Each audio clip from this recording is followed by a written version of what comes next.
Have you ever wondered about the incredible stories behind the vibrant festivals and majestic temples of India? Today, we dive in deep into the heart of one of the world's oldest and most fascinating spiritual traditions, Hinduism. Unlike many other major religions, Hinduism doesn't have a single founder or a specific starting point. Instead, its rich tapestry of mythology and philosophy evolved over thousands of years, growing out of the ancient Vedic culture. It's a journey through time, a spiritual legacy passed down through generations. So, what is this ancient faith all about? At its core, Hinduism is a diverse system of thought, with a shared belief in concepts like dharma, karma, and moksha. But to truly understand it, we need to go back to the very beginning. Not just the beginning of civilization, but the beginning of the universe itself.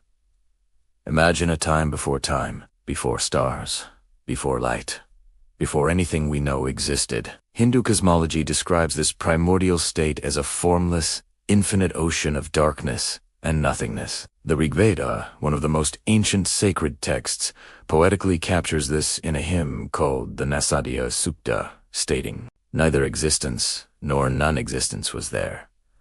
It was a state of pure potential, a cosmic void waiting for a spark." From this profound emptiness, this primordial chaos, the ultimate reality emerges. This supreme, formless, and infinite consciousness is known as Brahman. It's important to understand that Brahman is not a god in the personal sense, but rather the underlying fabric of all existence, the source from which everything springs forth and to which everything eventually returns. It is the absolute, the unchanging, the eternal truth that is beyond all descriptions and all deities. All the gods and goddesses you might have heard of are considered to be different manifestations or aspects of this one supreme Brahman. And from this ultimate reality, the great cosmic story of creation begins to unfold. The first character to emerge in this grand cosmic play is Brahma, the creator. The story of his birth is incredibly poetic. It's said that as the universe was about to begin, Lord Vishnu,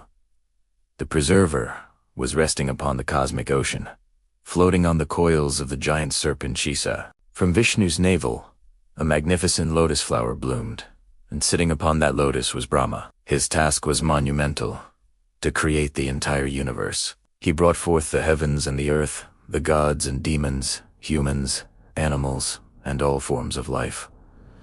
This entire act of creation isn't a one-time event. It happens in a grand cyclical time frame known as a kalpa, which lasts for an astonishing 4.32 billion years. Visually, Brahma is often depicted with 4 heads, each facing one of the 4 cardinal directions. These 4 heads are said to represent the 4 Vedas, the foundational sacred texts of Hinduism. You might also see him holding symbolic items, like a water pot, a string of prayer beads, and a book. His divine vehicle, or vahana, is a graceful swan or goose, symbolizing knowledge and the ability to discern truth from falsehood. However, despite his crucial role as the creator, you'll find very few temples dedicated to Brahma in India today. The common explanation is that his creative work is essentially complete for this cosmic cycle. Once the universe is set in motion, his job is done, and the focus shifts to the other 2 great gods who manage the ongoing cosmic drama. So, who are these other 2 deities who take center stage? This leads us to the concept of the Trimurti,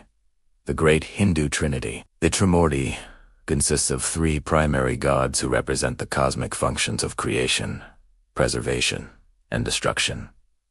We've met Brahma, the creator. Now, let's meet Vishnu, the preserver. If Brahma sets the stage, Vishnu is the director who ensures the play runs smoothly. His primary role is to maintain cosmic order, righteousness, and harmony, a concept known as dharma. He is the benevolent, compassionate force that sustains the universe and protects its inhabitants. Whenever chaos and injustice threaten to overwhelm the world, Vishnu intervenes. But he doesn't always appear in his divine form. Instead, he descends to earth in a physical form, an incarnation known as an avatar. These avatars are sent to restore balance, defeat evil, and guide humanity back onto the path of righteousness. The most famous of Vishnu's incarnations are his 10 principal avatars.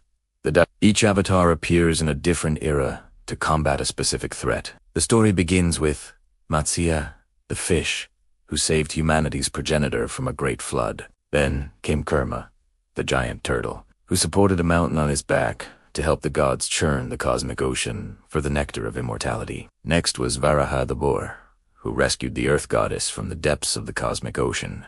After him came Narasimha, the man-lion, a fierce form who defeated a demon king that could not be killed by man or beast. Then there was Vamana, the dwarf, who cleverly reclaimed the three worlds from an arrogant king. Following him was Parashurama, the warrior with an axe, who disciplined corrupt kings. But perhaps the two most beloved and widely worshipped avatars of Vishnu are Rama and Krishna. Rama, the hero of the epic Ramayana, is the embodiment of the perfect man, the ideal king, husband, and son, who lived a life of absolute adherence to Dharma. Krishna, a central figure in the epic Mahabharata, is a more complex and playful character. He's a divine statesman, a philosopher, and a loving guide whose teachings in the Bhagavad Gita are a cornerstone of Hindu philosophy. The ninth avatar is often identified as Buddha, who taught a path of non-violence and enlightenment. And finally,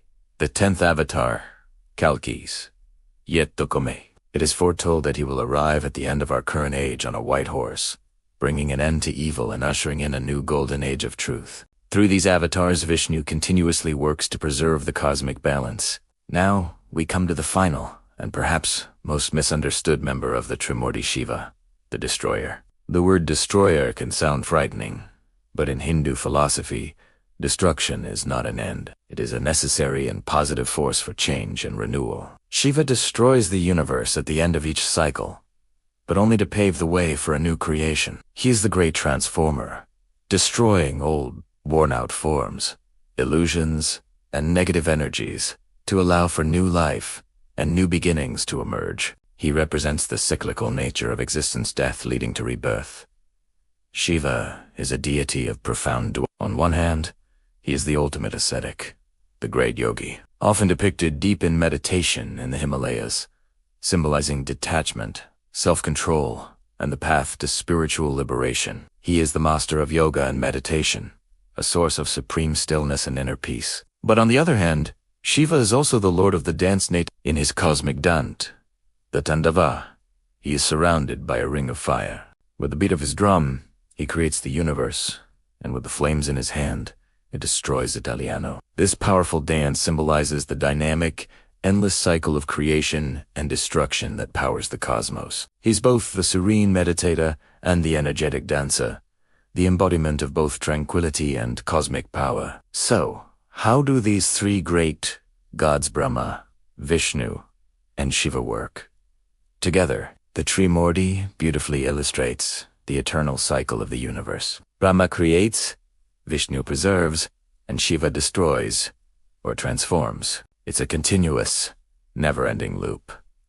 Creation, maintenance, dissolution, and then recreation once more. But it's crucial to remember that these three are not seen as separate, competing gods. They are understood as three different faces, three essential functions of the one supreme, formless reality, Brahman. Each god is equally important, representing a vital aspect of the cosmic order. This trinity is a powerful symbol of the dynamic, ever-changing, and cyclical nature of life and the universe itself. And just as the gods have their roles, they are not alone. Each member of the Trimurti has a divine consort, a goddess who represents his Shakti, or divine energy and power. Brahma's consort is Saraswati, the beautiful goddess of knowledge, music, arts, and wisdom. She represents the creative intelligence needed for creation. Vishnu's consort is Lakshmi, the goddess of wealth, fortune, and prosperity. She represents the sustaining energy that maintains order and abundance in the world. And Shiva's consort is Parvati,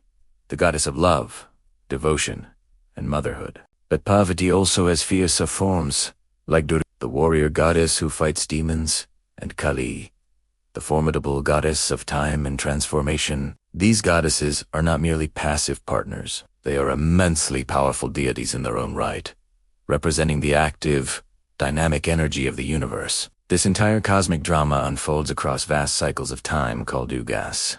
There are 4 yugas: a golden age of truth, followed by 3 ages of progressive moral and spiritual decline. We are currently said to be in the final and darkest age, the Kali Yuga, an age of strife, conflict, and ignorance. It is at the end of this age that Vishnu's final avatar, Kalki, is prophesied to appear, to destroy the wicked, protect the good, and begin the cycle all over again with a new golden age. This cyclical view of time offers a hopeful perspective that even in the darkest of times, there is always the promise of renewal and a new beginning. From the formless void to the vibrant pantheon of gods and goddesses, the story of Hinduism is a profound exploration of life, death, and the eternal dance of the cosmos. Thank you so much for joining me on this journey through the heart of Hindu mythology. I hope this gave you a clearer picture of the Trimurti and their cosmic roles. If you found this interesting, please hit that like button and subscribe for more deep dives into world mythology and spirituality. See you